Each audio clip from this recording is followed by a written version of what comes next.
धन्यवाद सर्वांचे. ज्याच्यामुळं माझी आई शिकली आणि आईमुळं मी शिकू शकलो त्या सावित्रीबाई फुले. ज्यांचं नाव घेतलं की रक्त सळसळतं ते छत्रपती शिवाजी महाराज. ज्यांच्यामुळे अख्खा देश एकसंघ झाला ते विश्वरत्न बोधिसत्व डॉक्टर बाबासाहेब आंबेडकर. महबूब ईश्वर का सेवक हूँ जिसे अज्ञानी लोग मनुष्य कहते हैं असे म्हणणारे स्वामी विवेकानंद. आरक्षणाचे जनक छत्रपती शाहू महाराज. छत्रपती शिवरायांची समाधी शोधून पहिली शिवजयंती साजरी करणारे क्रांतीसूर्य महात्मा ज्योतिराव फुले. आणि ज्यांना खऱ्या अर्थानं संत म्हटलं जातं ते संत ज्ञानेश्वर, संत तुकाराम, संत नामदेव, संत रोहिदास, वैरागी मूर्ती संत गाडगे बाबा आणि तत्कालीन संत बुद्धिप्रामाण्यवादी संत ज्यांनी समाजामध्ये विवेकवादी विचार करण्याचं काम केलं असे संत गाडगे बाबा. या सर्व महापुरुषांच्या त्यांच्या विचारांना सर्वप्रथम आपल्या सर्वांच्या टाळ्यांच्या गजरामध्ये मी विनम्रपूर्वक या ठिकाणी अभिवादन करतो. महाराष्ट्र शासनाच्या सामाजिक न्याय व विशेष सहाय्य विभागाच्या मागासवर्गीय तथा आर्थिकदृष्ट्या मागासवर्गीय मुलींचे वसतिगृह मंगरुळपीरद्वारा आयोजित आजच्या या वैज्ञानिक दृष्टिकोन आणि जादूटोणा विरोधी कायद्याच्या या कार्यक्रमाला उपस्थित आजच्या या कार्यक्रमाच्या अध्यक्षा सन्माननीय लाकडे मॅडम, मंचावरती विराजमान सन्माननीय अश्विनी अवताडे मॅडम, ज्यांनी या कार्यक्रमाचं सुंदर असं प्रास्ताविक केलं ते पवार सर, अखिल भारतीय अंधश्रद्धा निर्मूलन समितीचे मंगरुळपीरचे तालुका संघटक सन्माननीय अभिजितजी पंडित सर, या गृहपालच्या या वसतिगृहाचे प्रभारी गृहपाल सन्माननीय अकोलर मॅडम, पालक प्रतिनिधी, सर्व सन्माननीय पालकवर्ग, विद्यार्थी आणि ज्यांना उद्याचं भविष्य म्हटलं जाते परंतु ज्यांचं वर्तमान समजून घ्यायला कुणालाही वेळ नाही असे सर्व सळसळत्या रक्ताचे, जिवंत हृदयाचे आणि शाबूत डोक्याच्या माझ्या तरुण मित्रांनो आणि मैत्रिणींनो, वैज्ञानिक दृष्टिकोन आणि जादूटोणा विरोधी कायदा या विषयाला सुरुवात करत असताना एक उदाहरण मी आपल्यासमोर घेतोय आणि त्यानंतर आपण आपल्या या विषयाला सुरुवात करूया. यवतमाळ जिल्ह्यातलं घाटंजी नावाचा तालुका आणि या तालुक्यामध्ये सपना पळसकर नावाच्या 6 वर्षीय चिमुरडीचा तिच्याच नातेवाईकांनी मांत्रिकाच्या सांगण्यावरून नरबळी घेतला. प्रकरण इथपर्यंत थांबलं नाही. मांत्रिकाने सांगितलं, तुम्हाला जर धनप्राप्ती करून घ्यायची असेल तर तुम्हाला कोणाचा तरी नरबळी द्यावं लागेल. आणि या लालसेला बळी पडून सपना पळसकर नावाच्या मुलीच्या आजीनं आणि तिच्या मावशीनं स्वतः सपना पळसकर नावाच्या मुलीचा गळा चिरून तिचा बळी दिला. विषय इथपर्यंत थांबत नाही तर सपना पळसकर नावाच्या मुलीचं रक्तप्राशन करण्याचं काम तिथल्या मांत्रिकानं, तिथल्या स्वतःच्या आजीनं आणि तिच्या मावशीनं केलं. आणि जेव्हा ही बाब अखिल भारतीय अंधश्रद्धा निर्मूलन समितीच्या अधिकाऱ्यांना माहीत पडली तेव्हा त्यांनी या संपूर्ण प्रकरणाची शहानिशा केली आणि आज सपना पळसकर नावाच्या मुलीचे जे हत्या करणारे आहेत, मग त्याची आजी असेल, त्याची मावशी असेल किंवा ते मारेकरी असेल, त्या सगळ्यांना आज या कायद्याच्या माध्यमातून आज अटकाव झालेला आहे. त्यांच्यावरती शिक्षाचं प्रावधान सुरू आहे.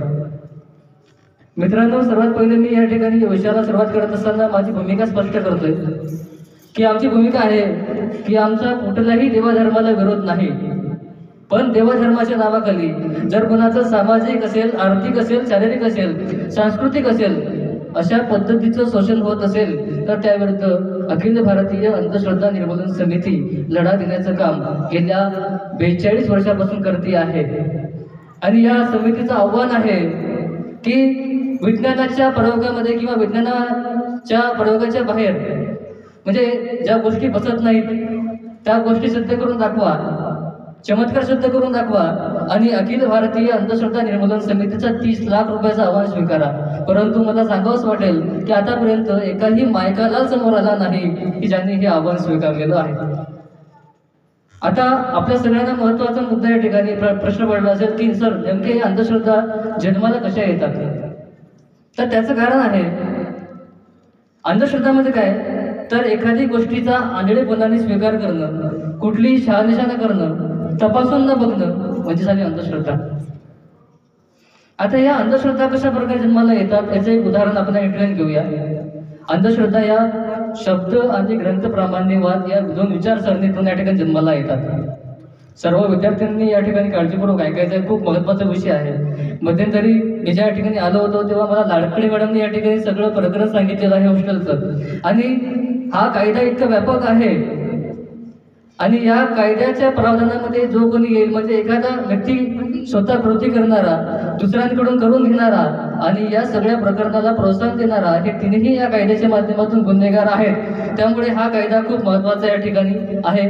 त्यामुळे सामाजिक न्याय आणि विशेष सहाय्य विभाग या ठिकाणी या कायद्याचा प्रचार आणि प्रसार करण्याचं काम करते आहे. त्यामुळे खूप चांगली बाब या ठिकाणी आहे. आणि याच सामाजिक न्याय व विशेष सहाय्य विभागाच्या जादूटोणा विरोधी कायदा जनजागृती प्रचार आणि प्रसार कार्यक्रम अंमलबजावणी समिती, ज्याला PIMC आपण म्हणतो, या PIMCचा मी मास्टर ट्रेनर आहे. आणि त्यामुळे आपण या ठिकाणी हा जो विषय आहे हा कमी वेळेमध्ये या ठिकाणी समजून घेणार आहोत. कारण एका तासामध्ये किंवा अर्ध्या तासामध्ये समजून घेण्याचा हा विषय नाही आहे. मलाच 5 दिवस या कायद्याला शिकण्यासाठी लागले होते. त्यामुळे प्रचंड व्यापक कायदा आहे. त्यामुळे आपण शॉर्टकटमध्ये हा कायदा या ठिकाणी समजून घेणार आहोत आणि त्यानंतर लगेच तुमच्या या सांस्कृतिक कार्यक्रमाला सुद्धा सुरुवात होणार आहे. त्यामुळे त्या गोष्टीचं आपण सगळेजण या ठिकाणी वाट बघून आहात. त्यामुळे JB मध्ये न बोलता MD मध्ये बोलण्याचा मी या ठिकाणी प्रयत्न करणार आहे. तर सर्वात पहिले आपल्या देशामध्ये अनेक प्रकारच्या प्रथा असेल, परंपरा असेल, चालीरीती आहेत आणि या चालीरीतीतून दैवी शक्तीची कृपा मिळवण्याच्या उद्देशानं किंवा एखाद्या देवाला किंवा निसर्गाला प्रसन्न करण्याच्या मानसिकतेतून अनेक प्रथा आणि परंपरा समाजामध्ये पाळल्या जातात. मग त्या प्रथा आणि परंपरा, मग त्याच्यामध्ये करणी असेल, भानामती असेल, जादूटोणा असेल, यांसारख्या प्रथा आणि परंपरा समाजामध्ये असतात. आता एखाद्या व्यक्तीनं सांगितलेलं वाक्य, एखादा संदर्भ सेम टू सेम कॉपी मारणं, कसलाही पुरावा न मागणं, चिकित्सा न करणं, त्याला आपण म्हणतो शब्द प्रामाण्यवाद. एखाद्या ग्रंथामध्ये लिहिलेलं वाक्य, एखादा संदर्भ त्याची शहानिशा न करणं, पुरावा न मागणं म्हणजे ग्रंथ प्रामाण्यवाद. आणि या दोन्ही प्रकाराच्या विरोधामध्ये जाऊन जे माझ्या मेंदूला पटतं ते मी मान्य करणार, चिकित्सा करणार, प्रश्न विचारणार, शहानिशा करणार, हे झालं बुद्धी प्रामाण्यवाद. आणि हाच बुद्धी प्रामाण्यवाद समाजामध्ये पेरण्याचं काम संतांनी, समाज सुधारकांनी केलेलं आहे.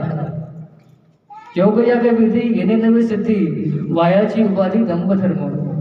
योगयाग करून, तपश्चर्या करून किंवा विधी करून कुठल्याही प्रकारचे सिद्धी प्राप्त होत नाही असे खणकावून सांगणारे संत ज्ञानेश्वर महाराज. जत्रा में फतरा बेटाया, तीरथ बनाया पाणी, दुनिया भई दिवानी, पैसे की धूळधानी असे म्हणणारे संत कबीर.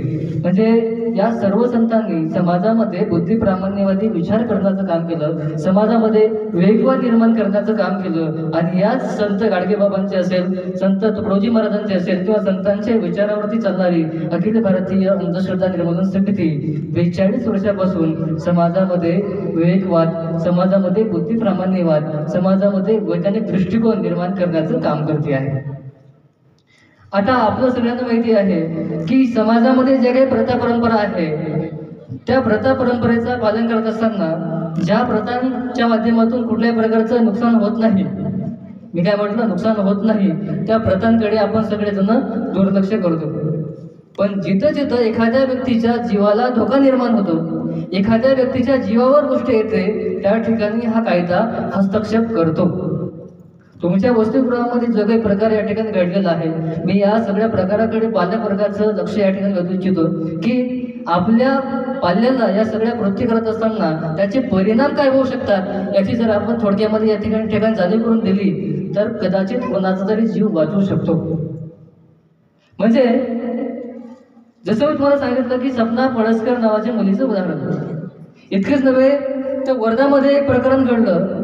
10 वर्षाच्या चिमुरड्याचा बळी गेला आणि एका मोमेडियन समाजाच्या मांत्रिकानं त्या युवकाचे सगळे अवयव काढले, सगळे अवयव पातेल्यामध्ये टाकले ते भाजले आणि खाल्ले अशी गंभीर बाब समाजामध्ये होती आहे आणि त्या ठिकाणी पोलीस प्रशासन कुठलीही दखल घेत नाही. म्हणजे या ठिकाणी पोलीस प्रशासन कुठंतरी झोपलेलं आहे का असा सवाल मला माझ्या या व्याख्यानाच्या माध्यमातून विचारायचा आहे. खरं तर या कार्यक्रमाला आज या ठिकाणी मंगरुळपीरचे पोलीस निरीक्षक या ठिकाणी या कार्यक्रमाला हजर राहायला पाहिजे होते. कारण या कायद्यामध्ये दक्षता अधिकारी म्हणून त्यांचा उल्लेख होतो. त्या दक्षता अधिकाऱ्यांचं म्हणजे PI असेल, API असेल, या सगळ्यांचा याच्यामध्ये दक्षता अधिकारी म्हणून समावेश केलेला आहे. परंतु या ठिकाणी अशा पद्धतीचा कार्यक्रम असताना सुद्धा या ठिकाणी पोलीस निरीक्षक किंवा PSI मॅडम या ठिकाणी येत नाही, ही सगळ्यात मोठी शोकांतिका या कार्यक्रमाची आहे. म्हणजे मला असं वाटतंय की खरं तर या कायद्याचा प्रचार आणि प्रसार व्हावा. म्हणजे कायदे तयार होतात, पण त्या कायद्याची प्रभावी अंमलबजावणी होते की नाही हे सुद्धा पाहणं खूप महत्त्वाचं आहे. जेव्हा आपण मंत्रतंत्र करणी, जादूटोणा आणि अघोरी प्रथा आणि जादूटोणा विरोधी कायदा हा एक मुद्दा या ठिकाणी कव्हर करतो, तर त्या ठिकाणी अनेक उदाहरणं आपल्याला या ठिकाणी घेता येईल. म्हणजे अनेक अशा प्रथा आहेत की मूल उंचावरून फेकणं. म्हणजे नवस फेडण्यासाठी एखाद्या स्त्रीला जर मूल होत नसेल तर मूल होण्यासाठी मूल उंचावरून खाली फेकणं, लोकांना खांबावरती बसवणं आणि ते खांब लोटणं आणि त्यासोबतच वेशीवरती गोटमार करणं, या सगळ्या प्रकारामध्ये अनेक लोकांचा जीव जातो. त्यामुळे अशा या सगळ्या प्रकरणाला कुठेतरी आळा बसावा, समाजामध्ये बुद्धिप्रामाण्यवादी विचार रुजवावं, अंधश्रद्धेचं निर्मूलन व्हावं, यासाठी या संघटना काम करत असतात. अखिल भारतीय अंधश्रद्धा निर्मूलन समिती 1982 मध्ये स्थापन झाली. प्राध्यापक श्याम मानव यांनी ही समिती स्थापन केली. पण या समितीच्या स्थापने अगोदर समाजामध्ये बुद्धिप्रामाण्यवादी विचार मंच असेल, मानवी नास्तिक मंच असेल, यासारख्या संघटना समाजामध्ये काम करत होत्या. आता मला या ठिकाणी एक विषय कव्हर करायचा आहे की अनेक दोन पद्धतीचे लोक आम्हाला प्रश्न विचारतात की सर, तुम्ही देवा धर्माला विरोध का करत नाही? म्हणजे तुम्ही फक्त आतापर्यंत फांद्या छाटण्याचे काम करत आहात, तुम्ही मुळावरती कधी वार करत नाही. तुम्ही मुळावरती वार करा आणि अंधश्रद्धेचं निर्मूलन करून टाका असे म्हणणारे एका बाजूचे लोक, आणि दुसऱ्या बाजूचे म्हणजे की सर, तुम्ही देवधर्म बुडवायला निघालेली आहे. अशा पद्धतीचे दोन आरोप आमच्यावरती सतत होत असतात.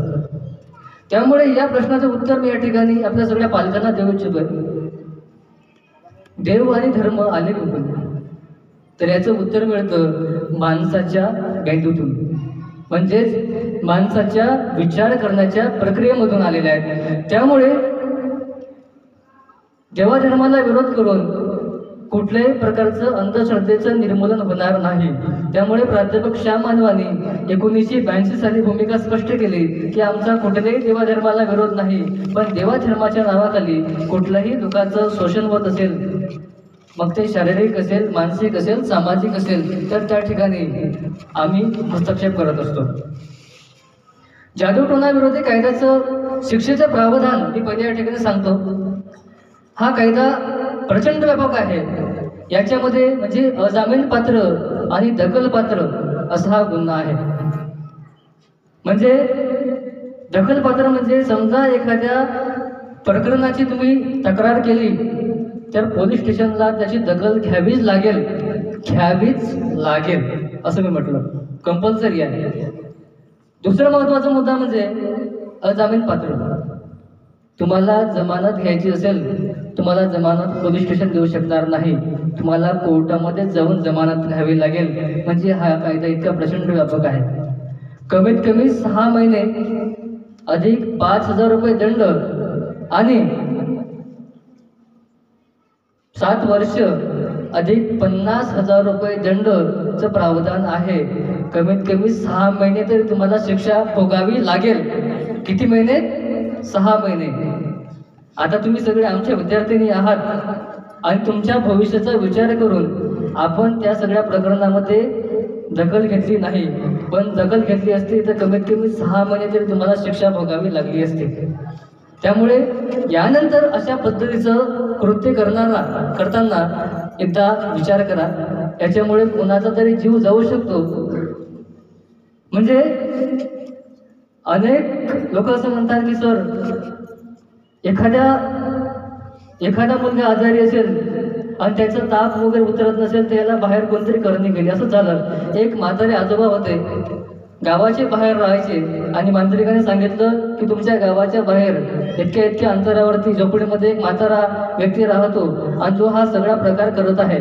तुम्ही एक काम करा, तुम्ही त्याला संपवून टाका, म्हणजे तुमच्या मुलगा जो आजारी आहे त्याचा उपचार ऑटोमॅटिक होईल. त्या मांत्रिकाच्या सांगण्यावरून त्या म्हाताऱ्या आजोबाला ठेचून मारलं, डोक्यावरती वार केला. म्हणजे तुमच्या एखाद्या कृत्यामुळं कोणाचा तरी जीव जात आहे आणि आपल्याला काही वाटत नाही आहे. म्हणजे तुम्ही हा सगळा प्रकार कळला, पण त्याच्यामुळे जर एखाद्या मुलीचा घाबरून किंवा भीतीच्या पोटी जर काही झालं असतं, बरं वाईट झालं असतं, त्याला जबाबदार कोण राहिलं असतं. त्यामुळे सगळ्या पालकांना माझी विनंती आहे की अशा प्रकारचा कुठलाही प्रँक करताना किंवा प्रत्येक करताना समोरच्याच्या जीवावर काय बेतणार आहे याचा विचार करून आपण हे सगळं करणं गरजेचं आहे. जादूटोणा विरोधी कायद्यामध्ये 12 कलम आहेत आणि या 12 कलमामध्ये कलम 3 सांगते आहे, अलौकिक शक्तीची कृपा मिळवण्याच्या हेतूने ज्यामुळे जीवाला धोका निर्माण होतो किंवा शरीराला जीवघेण्या जखमा होतात अशा अमानुष अनिष्ट व अवघड प्रथांचा अवलंब करणं आणि अशा प्रथांचा अवलंब करण्यास इतरांना प्रवृत्त करणं, उत्तेजन देणं किंवा सक्ती करणं या कायद्याच्या माध्यमातून गुन्हा ठरतो. म्हणजे असा एक कलमामध्ये नमूद केलेल्या गोष्टी कुठलाही व्यक्ती करत असेल तर त्याच्यावर जादूटोणा विरोधी कायद्याच्या माध्यमातून कारवाई होऊ शकते. जादूटोणा विरोधी कायदा हा शॉर्ट फॉर्म आहे, पण याचं नाव आहे, खूप मोठं नाव आहे याचं, महाराष्ट्र नरबळी आणि इतर अमानुष अनिष्ट व अघोरी प्रथा व जादूटोणा यांना प्रतिबंध घालण्याबाबत व त्यांचं समूळ उच्चाटन करण्याबाबत अधिनियम 2013. 2005 मध्ये हा कायदा विधिमंडळामध्ये मांडला गेला होता. या कायद्याला प्रचंड विरोध त्या काळामध्ये झाला. त्यावेळेचे सामाजिक न्यायमंत्री चंद्रकांतजी हंडोरे साहेब हे होते आणि चंद्रकांतजी हंडोरे साहेब प्राध्यापक श्यामानव यांच्या अथक प्रयत्नातून म्हणजे हा जो कायदा आहे हा कायद्याचा प्रत्येक शब्द ड्राफ्ट करण्याचं काम अखिल भारतीय अंधश्रद्धा निर्मूलन समितीचे संस्थापक संघटक प्राध्यापक श्यामानव यांनी केलेला आहे. त्यामुळे प्रत्येक गोष्ट या ठिकाणी महत्त्वाची आहे. आता मी तुम्हाला या ठिकाणी म्हटलं की सपना पळसकर नावाच्या मुलीचं उदाहरण दिलं. प्राचीन काळापासून असं म्हटलं आहे की निसर्गाला किंवा एखाद्या देवाला नरबळी दिला म्हणजे प्राणतत्व अर्पण केलं तर आपल्याला धनप्राप्ती होते. आपलं जे काही एखाद्याला मूल होत नसेल तर मूल होतं, गुप्तधन सापडतं, अशा पद्धतीचा दावा केला जातो. पण जर अशा पद्धतीचा कोणी दावा करत असेल तर त्याच्यावर सुद्धा जादूटोणा विरोधी कायद्याच्या माध्यमातून कारवाई होऊ शकते. आपल्या सगळ्यांना माहिती आहे नरबळी म्हणजे मर्डर करणं आणि या मर्डरसाठी ऑलरेडी 302 कलम आहे. पण या कायद्यामध्ये 302 कलम तर तुमच्यावर लागेलच, पण त्याच्यासोबत जादूटोणा विरोधी कायद्याच्या माध्यमातून 7 वर्षापर्यंत सक्षम कारावासाची शिक्षा तुम्हाला यामध्ये होऊ शकते. अनुसूची 4 जी आहे ती सांगते मौल्यवान वस्तू, गुप्तधन, जलस्रोत यांचा शोध घेण्याच्या बहाण्याने व तत्सम कारणाने करणी भानामती या नावाने कोणत्याही अमानुष अनिष्ट अघोरी प्रथा व जादूटोणा करणे, जारण मारण यांच्या नावाने व त्यासारख्या अन्य कारणाने नरबळी देणे किंवा देण्याचा प्रयत्न करणे किंवा अमानुष कृत्य करण्याचा सल्ला देणे या कायद्याच्या माध्यमातून गुन्हा ठरतो. म्हणजे तुम्ही जर म्हणत असाल की आमच्या गावामध्ये अमुक बाई करणी करते असं जरी म्हटलं आणि तिला बदनाम करण्याचं काम केलं तर तुमच्यावर जादूटोणा विरोधी कायदा लागू शकतो. तुम्ही जर म्हटलं की एखादी स्त्री करणी करते, भानामती लावते आणि हे सगळं करून गाई म्हशीचं दूध आठवते असं जरी म्हटलं तरी तुमच्यावरती जादूटोणा विरोधी कायदा लागतो. त्यामुळे एखाद्या व्यक्तीवरती किंवा एखाद्या स्त्रीवरती आरोप करताना त्याचा परिणाम काय होऊ शकतो याचाही कुठेतरी आपण विचार करणं महत्त्वाचं आहे. मंत्राच्या सहाय्यानं एखाद्या व्यक्तीला मारता येऊ शकतं असं म्हणतात. आमचं डायरेक्ट आव्हान आहे, मंत्राच्या सहाय्यानं साधा मच्छरही मारता येत नाही. साधा काय म्हटलं मी, मच्छरही मारता येत नाही. जर एखाद्या व्यक्तीला मंत्रानं मारता आलं असतं तर आज भारत सरकारनं तंत्रमंत्र मंत्रालय भारत सरकार स्थापन केलं गेलं असतं आणि या मंत्रालयाला पत्र गेलं असतं की माननीय प्रधान सचिव तंत्रमंत्र मंत्रालय भारत सरकार आणि विषय असता लादेनचा पत्ता शोधण्याबाबत. आणि त्याच्यामध्ये असं असतं की महोदय आपणास सविनय विनंती करण्यात येते की आपल्या देशामध्ये 101 बडकर मांत्रिक आहेत जे मंत्राच्या सहाय्यानं काहीही करू शकतात. मंत्राच्या सहाय्यानं एखाद्याचं मच्छर बनवू शकतात, त्याला कैद करू शकतात, त्याला जिवंत मारू शकतात. तुम्ही एक काम करा, आम्हाला लादेनचा पत्ता हवा आहे, तुम्ही काही करा, आम्ही तुम्हाला कितीही पैसे द्यायला तयार आहोत, तुम्ही आम्हाला लादेनचा पत्ता शोधून द्या. तिकडून पत्र आलं असतं इकडं त्यांना, आदरणीय महोदय आपले पत्र मिळाले, पण लादेनचा पत्ता शोधण्यासाठी आम्हाला काहीतरी लादेनचं साहित्य हवं आहे. म्हणजे लादेनचा कपडा असेल, लादेनच्या पायाखालची माती असेल, लादेनचा केस असेल, अशी काहीतरी वस्तू द्या, त्याची आम्ही बावली बनवू आणि बावलीचं मुंडकं मग तोडलं की ऑटोमॅटिक त्या ठिकाणी लादेन संपला. असं झालं असतं तर संत ज्ञानेश्वरांनी म्हटलं नसतं, मंत्राची वैरी मरे तर का बांधावी कटारे. मंत्रानं जर एखाद्या व्यक्तीला मारता आलं असतं तर कमरेला कटारी कशाला बांधतात, असा सवाल संत ज्ञानेश्वरांनी त्यावेळेस केलेला आहे. इतकेच नव्हे मित्रांनो, याच्यामध्ये अनुसूची कलम 9 जी आहे, म्हणजे एखाद्या व्यक्तीला साप चावला असेल, कुत्रा चावला असेल, विंचू चावला असेल आणि त्याच्यावरती वैद्यकीय उपचारापासून जर रोखून कोणी त्याच्यावरती मंत्रतंत्र, गंडे दोरे, जादूटोणा करण्याचा प्रयत्न करत असेल तर त्या ठिकाणी जादूटोणा विरोधी कायद्याच्या अनुसूची कलम 9 अंतर्गत गुन्हा दाखल होऊ शकतो. हे सुद्धा या निमित्तानं आपण मान्य केलं पाहिजे. कुत्रा चावला तर रेबीज होऊ शकतो आणि त्याच्यावरती अँटी रेबीज नावाचं इंजेक्शन अवेलेबल आहे, पण वेळेवर इंजेक्शन अवेलेबल करून दिलं तर. आपण सापाला जर विचार केला तर आपल्या या देशामध्ये 4 प्रकारचे साप जे आहेत ते विषारी आहे. मग त्याच्यामध्ये मण्यार असेल, फुरसे असेल, नाग आहे, घोणस आहे. हे 4 प्रकारचे साप जर चावले, 4 प्रकारचे साप जर चावले तर तुम्हाला त्या व्यक्तीचा मृत्यू होऊ शकतो. पण या 4 सापा व्यतिरिक्त कुठलाही साप चावला असेल तर माणसाचा मृत्यू होत नाही. आणि त्यावेळेस मांत्रिकाने कितीही मंत्र मारले तरी काही परिणाम होत नाही. त्यामुळे मांत्रिकांना आमचा दावा आहे की आम्ही तुम्हाला घोणस नावाचा साप चावायला लावतो. तुम्ही एक काम करा, त्या सापाला सर्पदंश करू द्या आणि त्याच्यावर मंत्र मारत बसा स्वतःच्या हातानं. असं होत नाही. मंत्राच्या सहाय्यानं एखाद्या व्यक्तीला मारता आलं असतं किंवा वाचवता आलं असतं तर आतापर्यंत असे कितीतरी मांत्रिक MPSCच्या माध्यमातून अपॉइंट केले असते, त्याची भरती केली असते. म्हणजे आज असे IAS IPS अधिकारी MPSC UPSC किंवा स्पर्धा परीक्षा घेऊन त्यांना आपण शासकीय सेवेमध्ये रुजू करून घेतो, तसंच या मांत्रिकाची नियुक्ती केली असती आणि त्याला त्रास दिलं असतं की सर्वात कमी वेळेमध्ये जो एखाद्या व्यक्तीचं मच्छर करून दाखवेल त्याची पहिली अपॉइंटमेंट. आता मला सांगा तुम्ही, आपल्या देशाच्या सीमेवरती आपले सैनिक रात्रंदिवस डोळ्यामध्ये तेल घालून आपल्या देशाचं संरक्षण करण्याचं काम करत आहेत. आणि जर अशा पद्धतीनं एखाद्या शत्रूला मारता आलं असतं तर या सैनिकांच्या जागेवरती राज्य सरकारनं किंवा केंद्र सरकारनं मांत्रिकाची नेमणूक केली असते आणि त्याला सांगितलं असतं, तुला काय पाहिजे, नारळ पाहिजे का नारळ घे, तुला लिंबू पाहिजे का लिंबू घे, त्याच्यावरती किती मंत्र मारायचे मार आणि फेकून मार. एक लिंबू फेकला की तिकडं 10 लोक. असं झालं असतं.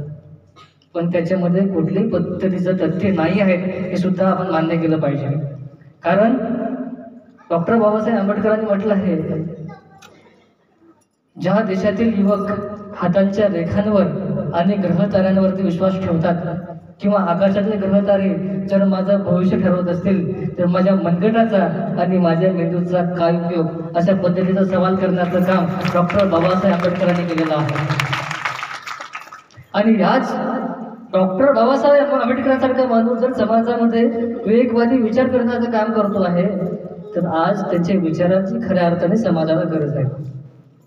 अडाणी बहिणाबाई म्हणतात की नको नको रे ज्योतिषा, नको दारी माझे येऊ. काय म्हणतात? नको नको रे ज्योतिषा, नको दारी माझ्या येऊ, माझं दैव मला कळे, नको हात माझा पाहू. जर अडाणी बहिणाबाईला हे कळलं असेल तर तुमच्या आमच्याला काय कळत नाहीये, हा सर्वात मोठा प्रश्न या ठिकाणी आहे. त्यामुळे जर अशा पद्धतीचा कोणी करत असेल तर त्यांच्यावरती जादूटोणा विरोधी कायद्याच्या माध्यमातून कार्यवाही होऊ शकते. त्यांच्यावरती या कायद्याच्या माध्यमातून अटकाव केला जाऊ शकतो. अंधश्रद्धा या दोन प्रकारच्या आहेत. पहिल्या म्हणजे प्राचीन काळापासून चालत आलेल्या अंधश्रद्धा, म्हणजे करणी असेल, जादूटोणा असेल, भानामती असेल, किंवा या ज्या प्राचीन काळापासून आपल्यावरती संस्कार झालेले आहेत त्या सगळ्या अंधश्रद्धा. आणि आजच्या काळातल्या युवकांच्या मॉडर्न अंधश्रद्धा म्हणजे ते धागे बांधणं असेल, वास्तुशास्त्र असेल, त्यानंतर स्वरूप बदललेलं आहे प्रत्येकाचं आजकाल. मान जर आडवी गेली काहीतरी अपशकुन होणार, एखादं सूत्र ओलांडलं काहीतरी अपशकुन होणार. बरोबर आहे? बरोबर आहे का? त्यामुळे या सगळ्या अंधश्रद्धेला कुठेतरी आळा घालणं आज काळाची गरज बनलेली आहे. अनुसूची कलम 6 सांगते, एखादी विशिष्ट व्यक्ती करणी करते. ए बाई लक्ष द्या इकडे. एखादी विशिष्ट व्यक्ती करणी करते, जादूटोणा करते, भूत लावते किंवा मंत्रतंत्राने जनावरांची दूध आठवते असे सांगून त्या व्यक्तीबद्दल तशी समजूत निर्माण करणे किंवा त्या व्यक्तीचे जगणे मुश्किल करणे, त्रासदायक करणे किंवा कठीण करणे, एखादी व्यक्ती सैतानाचा अवतार असल्याचा जाहीर करणं या कायद्याच्या माध्यमातून गुन्हा ठरतो.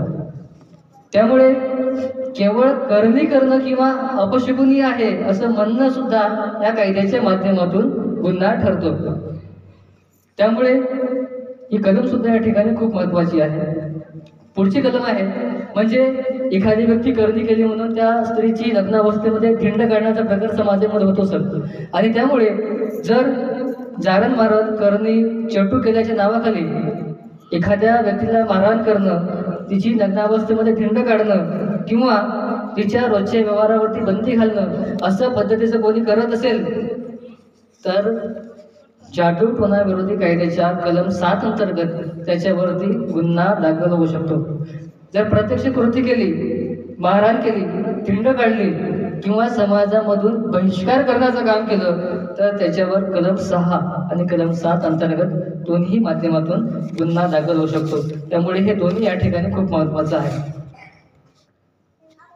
प्राचीन काळापासून असं म्हणतात की एखाद्या व्यक्तीनं तपश्चर्या केली, योग केलं, तप केलं तर त्याच्याकडे सिद्धी प्राप्त होते आणि सिद्धी प्राप्त झाली तो व्यक्ती कुठल्याही प्रकारचा चमत्कार करू शकतो असं म्हणतात.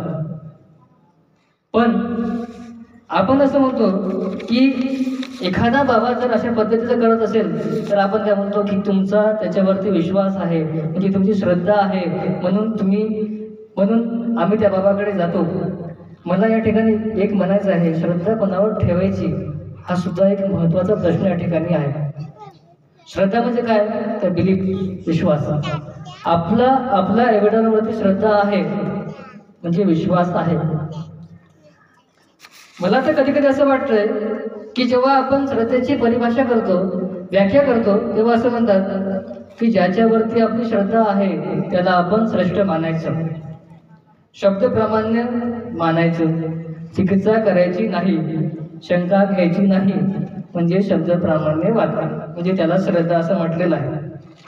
मला या निमित्तानं म्हणायचे आहे की बंजारा समाजाचे संत शिवाजी महाराज असं म्हणतात की जाणजो छाणजो पचच मांजो, म्हणजे एखादी गोष्ट पहिले तपासून बघा, त्याची शहानिशा करा आणि जर ती गोष्ट खरी असेल तरच ती स्वीकारा, तरच ती मान्य करा. देवळात देव नसतं तर पुजाऱ्याचं पोट असतं, खरा देव तो दुखी दिनी दुबळा, त्याची सेवा करा तुम्हाला लय पुण्य भेटल असं म्हणणारे संत गाडगे बाबा. म्हणजे गाडगे बाबांनी आतापर्यंत समाजामध्ये म्हणजे कधीही शाळेमध्ये गेले नाही, पण समाजामध्ये प्रचंड ताकदीची विचारधारा पेरण्याचं काम संत गाडगे बाबांनी केलेलं आहे. त्यामुळे गाडगे बाबांच्या विचारांचं अनुकरण आजच्या काळामध्ये करणं खूप महत्त्वाचं आहे. समजा तुमच्या घरामध्ये तुमचा एखादा जवळचा मित्र असेल आणि त्याने एखाद्याची अंगठी चोरली असेल, तुम्हाला असं वाटतं की हा माझा खूप जवळचा मित्र आहे, हा असं करू शकत नाही. पण जर त्या मित्राजवळ ती अंगठीच वगैरे सापडली असेल तर तुमचा विश्वास बदलतो. त्यामुळे माझं म्हणणं आहे की कुठल्याही गोष्टीवरती शहानिशा करण्यासाठी पहिले चिकित्सा करा, तपासून बघा, प्रश्न विचारा की हे का होते आहे, याचा मागचं सायंटिफिक कारण काय आहे हे सुद्धा तपासून बघणं खूप महत्त्वाचं आहे. मी आता अनेक बाबा एक्सपोज झालेले आहेत 40 वर्षामध्ये आणि हे जेलच्या आडमध्ये आहेत, त्यामुळे यांचं डायरेक्टली नाव घेतलं तरी आता काही फरक पडणार नाही. तर त्यामुळे मी संदर्भासहित तुम्हाला या ठिकाणी सांगतोय. असलम बाबा नावाचा एक बाबा होता, जो बाबा असा दावा करायचा की मी बोटानं शस्त्रक्रिया करून दाखवतो आणि गर्भाचं लिंग बदल करून दाखवतो. म्हणजे एखाद्या स्त्रीच्या गर्भामध्ये जर स्त्रीचं गर्भ असेल तर त्याचं कन्व्हर्शन पुरुषांच्या गर्भामध्ये करण्याचं मी काम करू शकतो, असा दावा तो करायचा. इतकंच नव्हे तर नैनोदचा बाबा प्रसिद्ध होता, तो सुद्धा अशा पद्धतीचा चमत्कार करायचा असं म्हणतात. त्याच्या आधी मी कलम 10 सांगतो. बोटाने शस्त्रक्रिया करून दाखवतो असा दावा करणं किंवा गर्भवती स्त्रीच्या गर्भाची लिंग बदल करून दाखवतो असा दावा करणं जादूटोणा विरोधी कायद्याच्या कलम 10 अंतर्गत गुन्हा ठरतो. तुम्हारे पेट में लड़की है उसका लड़का हो जाएगा असं भाकीत करणारे दावा. आपल्या सगळ्यांना माहिती आहे या ठिकाणी अनेक विद्यार्थिनी आहेत ज्यांचं सायन्स बॅकग्राऊंड आहे.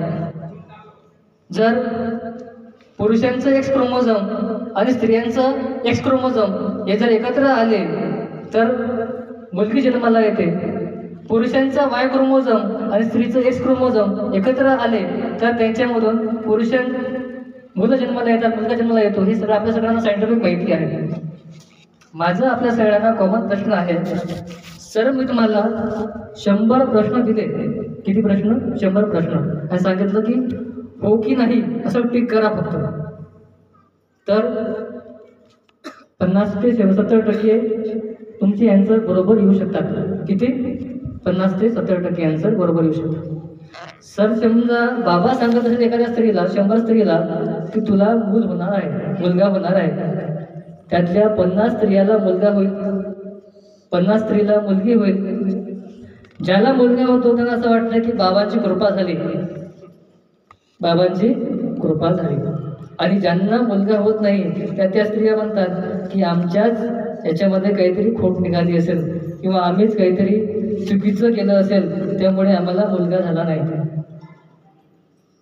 या ठिकाणी लॉ ऑफ पॉसिबिलिटी, ज्याला आपण शक्यतेचा नियम या ठिकाणी लागू पडतो. म्हणजे 500 स्त्रियांना जर सांगितलं की तुम्हाला मुलगा होईल तर 100% त्या ठिकाणी अर्ध्या स्त्रियांना मुलगा होईल, अर्ध्यांना मुलगा होणार नाही. तर त्यामुळे हे सुद्धा या ठिकाणी समजून घेणं खूप महत्त्वाचं आहे. म्हणजे एखाद्या मांत्रिकाला किंवा ज्योतिषाला खूप कळतं असं होत नाही. आचार्य अत्रेने असं म्हटलं आहे, वृक्ष तेथे छाया आणि बुवा तेथे बाया. वृक्ष तेथे छाया आणि बुवा तेथे बाया. म्हणजे वृक्षाशिवाय छाया असू शकत नाही, त्यामुळे बायकांच्या भानगडीशिवाय बुवा असू शकत नाही.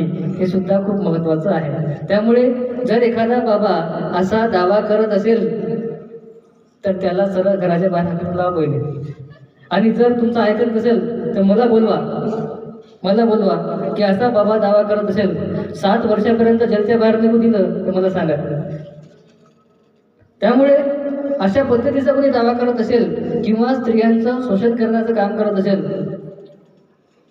आसाराम बापू असेल जेलामध्ये आहे, सत्यसाई, त्याच्यानंतर हे राम रहीम असेल, हे सगळे बाबा आज जेलमध्ये आहेत ज्यांनी लहान स्त्रियांचं किंवा स्त्रियांचं शोषण करण्याचं काम केलेलं आहे. अशा पद्धतीचं कोणी कुठल्या स्त्रीचं शोषण करण्याचं काम करत असेल किंवा मला तर कधी कधी असा प्रश्न पडतो सर, म्हणजे असा हा भक्तांचा समूह बसलेला असतो आणि त्या भक्तांच्या समूहामध्ये एक बाबा असं एका युवतीकडे असं बोट दाखवतात आणि त्याला बोलवतात पुढं आणि म्हणतात, मागच्या जन्मामध्ये तू राधा होती, मागच्या जन्मामध्ये तू राधा होती, मी तुझा कृष्णा होतो. मागच्या जन्मामधले आपले काही प्रेम प्रकरण बाकी आहे, त्यामुळे हे पूर्ण करण्यासाठी आपण पुन्हा जन्म घेतलेला आहे. त्यामुळे आज तू या ठिकाणी राधा बनून ये आणि आज हा जो तुझा नवरा आहे याचा प्रवास इथपर्यंतच होता, आता हे संपलेला आहे. किती म्हणजे स्त्रियांना अट्रॅक्ट करण्याचं किती मोठं माध्यम यांच्याकडे आहे सर. म्हणजे मला सांगा, कॉमन प्रश्न आपल्या सगळ्यांना आहे, एखाद्या मुलीला सांगितलं की तू राधा होती, ती असं मी जर आता म्हटलं की लाकडे मॅडम तुम्ही खूप सुंदर दिसताय, लाकडे मॅडम आरशामध्ये बघलं पहिले, बरोबर आहे. त्यामुळे तू मागच्या जन्मामध्ये राधा होती, मी तुझा कृष्ण होतो, अशा पद्धतीचा दावा करून किंवा असं आमिष दाखवून जर तिच्या सोबत मी म्हटलं संबंध ठेवण्याचा कोणी प्रयत्न करत असेल तर जादूटोणा विरोधी कायद्याच्या माध्यमातून हा गुन्हा ठरतो. त्यामुळे कधी कधी असं होते, एखाद्या स्त्रीला जर मूल होत नसेल तर ती वांज आहे अशा पद्धतीचा म्हणून तिला बदनाम करण्याचं किंवा तिच्या हातामध्ये मूल देत नाही किंवा तिला म्हणतात की याला हात लावू नको, तुझं वाईट परिणाम याच्यावरती होईल असं म्हणतात. पण मला म्हणायचं आहे की जेवढी वंदनीय माता बनलेली स्त्री आहे तेवढीच वंदनीय वांज नावाची स्त्री सुद्धा आहे. त्यामुळे या दोन्ही स्त्रीचा कुठंतरी आदर होणं, तिचा सन्मान होणं आज खरंच काळाची गरज आहे. त्यामुळे या दोन्ही स्त्रीचा या ठिकाणी सन्मान करणं खूप महत्त्वाचं आहे. कलम 11 मध्ये स्वतःमध्ये अलौकिक शक्ती असल्याचे भासवून, कोणाचा तरी अवतार असल्याचे वा स्वतःच पवित्र आत्मा असल्याचे भासवून किंवा त्याच्या नादी लागलेल्या व्यक्तीस पूर्वजन्मी तू माझी पत्नी, पती, प्रियसी, प्रियकर होता असे सांगून त्या व्यक्तीशी लैंगिक संबंध ठेवणे या कायद्याअंतर्गत गुन्हा ठरतो. याच्यामध्येच कलम 11 म्हणते, मूल होणाऱ्या स्त्रीला अलौकिक शक्तीद्वारे भूल होण्याचे आश्वासन देणं सुद्धा या कायद्याच्या माध्यमातून गुन्हा ठरतो. त्यामुळे एखादा बाबा अशा पद्धतीचा दावा करत असेल तर त्याच्यावरती जागरूकता विरोधी कायद्याच्या माध्यमातून कार्यवाही होऊ शकते. बरोबर आहे. आता पुढची कलम आहे मेंटली रिटायर्ड व्यक्तीच्या माध्यमातून लोकांचं शोषण करणं. बरोबर आहे. वित्तू बाबा नावाचा बाबा होता. कुठला? वित्तू बाबा, जो मेंटल रिटायर्ड होता, त्याला आपण मानसिक विकलांग म्हणतो. सट्ट्याचा नंबर सांगणारा बाबा म्हणून या बाबाची ओळख.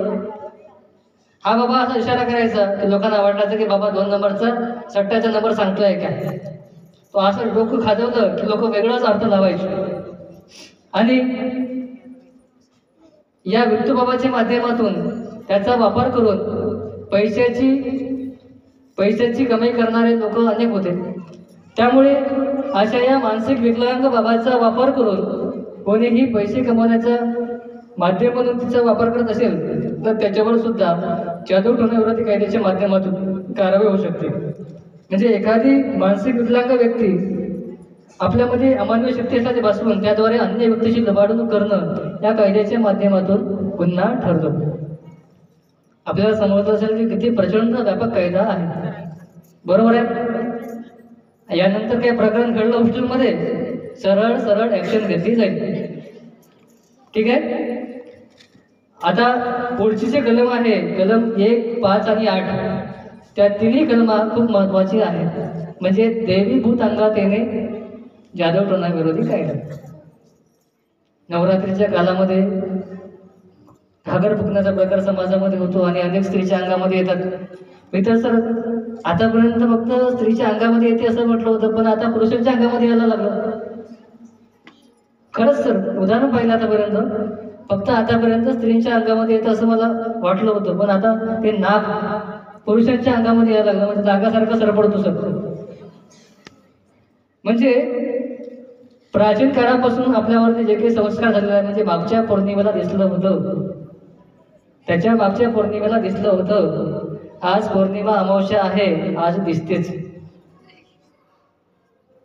भूताचे पाय उलटे असतात, भूत लागते, लागलं की माणूस मरते. म्हणतात ना, गुंजा असेल, हाडळ असेल.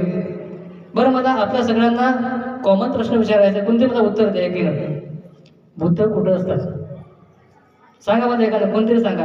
पालक वर्ग सुद्धा सांगू शकतात मला की भूतांचं वास्तव्याचं ठिकाण कुठलं कुठलं आहे. अजून भूताचं वास्तव्य असतं सांगा सर, कुठं कुठं असतात. स्मशानामध्ये, पडक्या वाड्यात, पडक्या विहिरीत, चिंचेच्या झाडावर. किती वाजता दिसते? 12 वाजता. किती वाजता? 12 वाजता, बरोबर आहे. हे संस्कार आपल्यावरती झाले कुठून? भूताचे पाय उलटे असतात, भूत पडक्या वाड्यामध्ये, पडक्या विहिरीमध्ये, चिंचेच्या झाडावरती राहतात. भूत लागलं की माणूस मरतो, बरोबर आहे. वर्धेमध्ये एक मुलगा पिक्चर पाहायला गेला. जसा पुष्पा नावाचा चित्रपट निघाला होता तसा तो पुष्पा पाहायला गेला. सोबत मित्र होता. पौर्णिमा की अमावस्या त्या दिवशी होती आणि याला पटकन क्लिक झालं. मागच्या पौर्णिमेला दिसलं होतं, त्या मागच्या पौर्णिमेला दिसलं होतं, आज पौर्णिमा आहे, आज दिसतेच. तो समोर चालायला लागला. रात्रीची वेळ होती, पाले पाचोळा वगैरे होते आणि त्या पाचोळ्याचा आवाज यायला लागला आणि याच्यामध्ये भीतीचं वातावरण निर्माण झालं की आपल्या मागं कोणतरी पाठलाग करायला लागला. काय करायला लागला? पाठलाग करायला लागला. आणि त्याच्या डोक्यामध्ये तशी कल्पना निर्माण झाली आणि लगेच तो मुलगा बेशुद्ध होऊन पडला. आपल्याकडे चमत्काराचं साहित्य आपण आणले नाही, पण चमत्काराचं साहित्य सुद्धा आपण या ठिकाणी करून दाखवत असते. भविष्यामध्ये पुन्हा संधी भेटली तर आपण चमत्काराच्या प्रात्यक्षिकांच्या माध्यमातून हे सगळं आपण करणार आहोत. आता देवी भूत अंगात कसं येतं हे मी तुम्हाला सांगतो. देवी आणि भूत अंगामध्ये येण्याचं 3 कारण लक्षात ठेवा. पहिलं कारण सजेशन, सूचनेनं लागणारं भूत. तुम्हाला पहिलेच म्हटलं, मागच्या पौर्णिमेला दिसलं होतं, त्याच्या मागच्या पौर्णिमेला दिसलं होतं, आज अमावस्या पौर्णिमा आहे, आज दिसतेच, दिसणारच. सजेशन, तुम्ही कुठली सूचना स्वीकारता त्याच्या आधारावर तुमच्या डोक्यामध्ये काय परिणाम होणार आहे हे आपण या माध्यमातून तपासून बघितलं पाहिजे. असं म्हणतात की स्त्रीचं भूत स्त्रीच्या आवाजामध्ये बोलतं, उर्दू भूत असेल तर उर्दूमध्ये बोलतं, पण तसं तथ्य नाही. दुसरा प्रकार आहे, कारण आहे मॅलिंगरिंग, ढोंग आहे, त्याला म्हणतो ढोंगा. आपण एखाद्या बाईवर तिची सासू अत्याचार करत असेल, मारहाण करत असेल तर ती स्त्री अंगात भूत आल्याचं बहाणा करते, नाटक करते, ढोंग करते. असं झालं, एका स्त्रीच्या घराच्या बाहेर चिंचेचं झाड होतं आणि ती काम करता करता बेशुद्ध पडली आणि बेशुद्ध पडल्यानंतर मांत्रिक त्याला सांगितलं की हिला बाहेरच काहीतरी लागलं, कारण समोर चिंचेचं झाड आहे त्यामुळे हिला भूत लागलं असेल. मांत्रिक आला, मांत्रिकानं गडव्यामध्ये भूत प्रकरणाचा तो प्रकार केला आणि सांगितलं की हिच्या अंगामध्ये एक नाही अनेक भूत आहेत, ते भूत मला काढावे लागतील. आणि भूत आले म्हटल्यानंतर तिची सासू जी आहे ती सासू चांगलं खायला द्यायला लागली, नवरा पाय दाबून द्यायला लागला, सेवा करायला लागला. मला एक सांगा, कॉमन प्रश्न माझ्या ठिकाणी आहे, जर सासू चांगली वागत असेल, नवरा सेवा करत असेल, मारहाण करत असेल, कुठल्या स्त्रीला वाटेल की आपण यातून बाहेर निघावं? म्हणजे अशा पद्धतीचा जर कुठं होत असेल तर त्या ठिकाणी मॅलिंगरिंग या सगळ्या प्रकारामध्ये हे सगळं मोडते. गंभीर आजार, स्किझोफ्रेनिया आहे, मॅनिया आहे, पॅरेनिया आहे, हिस्टेरिया आहे, ओसीडी आहे, यांसारखे डिसऑर्डर ज्यांना असतील त्यांना सुद्धा भूत दिसू शकतात. त्यामुळे हे 3 प्रकार या ठिकाणी आहेत. त्यामुळे अनुसूची 1 सांगते, भूत उतरवण्याच्या बहाने एखाद्या व्यक्तीला दोराने किंवा साखळीने बांधून ठेवून मारहाण करणे, काठीने किंवा चापकाने मारणे, तिला पादत्राने भिजवलेले पाणी प्यायला लावणे, मिरचीची धुरी देणे, त्या व्यक्तीला छेताला टांगणे, त्याला दोराने किंवा केसाने बांधणे, त्या व्यक्तीचे केस उपटणे, व्यक्तीच्या किंवा तिच्या अवयवावर तापलेल्या वस्तूचे चटके देणे, तिच्यासोबत उघड्यावरती लैंगिक कृत्य करण्याची जबरदस्ती करणे किंवा तिच्या तोंडामध्ये जबरदस्तीने मूत्र किंवा उष्णा टाकणे यासारखे प्रकार कोणी करत असेल तर तो जादूटोणा विरोधी कायद्याच्या कलम 1 अंतर्गत गुन्हा ठरतो. मग याच्यामध्ये गुन्हेगार कोण आहे? फटका मारणारा मांत्रिक पहिला गुन्हेगार. जिथं हा प्रकार झाला तिथला मालक, जागेचा मालक, बरोबर आहे. तिसरा, त्या व्यक्तीला सोबत घेऊन जाणारे नातेवाईक गुन्हेगार आहेत. आणि जे प्रकार घडला त्या प्रकाराची सेम टू सेम बातमी छापणारा पत्रकार सुद्धा या कायद्याच्या माध्यमातून गुन्हेगार ठरतो. त्यामुळे हा कायदा प्रचंड व्यापक आहे. त्यामुळे टीव्हीवरती एखादी भूताची सिरियल दाखवताना ये सब काल्पनिक है, इसका वास्तविक जीवन से कोई संबंध नहीं है असं लिहावंच लागते. नाही लिहिलं तर त्याच्यावरती जादूटोणा विरोधी कायद्याच्या माध्यमातून गुन्हा दाखल होऊ शकतो. नवरात्रीच्या काळामध्ये घागर फुकण्याचा प्रकार असतो. पाहिला का सगळ्यांनी? पाहिला का? म्हणजे दर्ग्याच्या ठिकाणी म्हणा किंवा नवरात्रीच्या कालखंडामध्ये घागर फुकण्याचा प्रकार. आणि एक मुलगा होता, तो मुलगा म्हणाला की सर, आमच्या गावामध्ये खरीखुरी देवी येते की खोटी येते हे मला चेक करायचे आहे. आणि आम्ही म्हटलं खरीखुरी देवी आणि खोटी देवी तुम्हाला चेक करायचं आहे तर एक काम करा, तुम्ही एक सुई घ्यायची आणि जर सुई टोचून बघायची, ओरडली तर खोटी आहे आणि नाही ओरडली तर खरी आहे.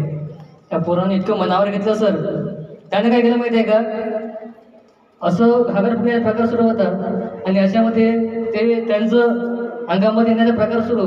आणि या पोरगा बारीकसा होता आणि मनात घुसला आणि त्यानं सुई टोचून बघितली तर ते देवी ओरडली आणि म्हणाले की सगळं काय करतो आहे. आणि त्यावर तो मुलगा म्हणाला की इथे खरीखुरी देवी होती ना, मग ही कसं काय ओरडली? देवीला तर कुठल्याही प्रकारची इजा होत नाही, मग हिला कसं काय इजा झाल्या? आणि अशा वेळेस या सगळ्या प्रकरणाची शहानिशा करणं खूप महत्त्वाचं आहे. तुम्ही असं कुठले कृत्य करू नका ज्यामुळे कुणाला दुखापत होईल. त्यामुळे जर असं कोणी करत असेल तर त्याच्यावरती जादूटोणा विरोधी कायद्याच्या माध्यमातून गुन्हा ठरू शकतो. त्यामुळे वेळ खूप झालेला आहे. शेवटचा मुद्दा मी या ठिकाणी कव्हर करतो आणि मी या ठिकाणी थांबतोय. तक्रार कोण करू शकतो? ज्याच्यावरती अन्याय झाला ती पीडित व्यक्ती स्वतः तक्रार दाखल करू शकते. पहिला मुद्दा. पीडित व्यक्तीचे नातेवाईक स्वतः तक्रार दाखल करू शकतात. आणि तिसरा म्हणजे जर तुमच्यावरती कुठल्याही प्रकारचा दबाव असेल आणि तुम्ही तक्रार दाखल करत नसाल तर पोलीस स्टेशनचे PI, पोलीस निरीक्षक स्वतः तक्रार दाखल करू शकतो. त्यामुळे हा कायदा प्रचंड व्यापक आहे आणि सामाजिक न्याय विभाग याच्यावरती काम करते आहे. त्यामुळे या कायद्याचा प्रचार आणि प्रसार करूया. समाजामध्ये संतांचे विचार रचण्याचं काम करूया आणि या कायद्याची प्रभावी अंमलबजावणी करण्यासाठी प्रयत्न करूया. इतकंच सांगतो आणि तेच थांबतो. मनपूर्वक धन्यवाद. Thank you very much.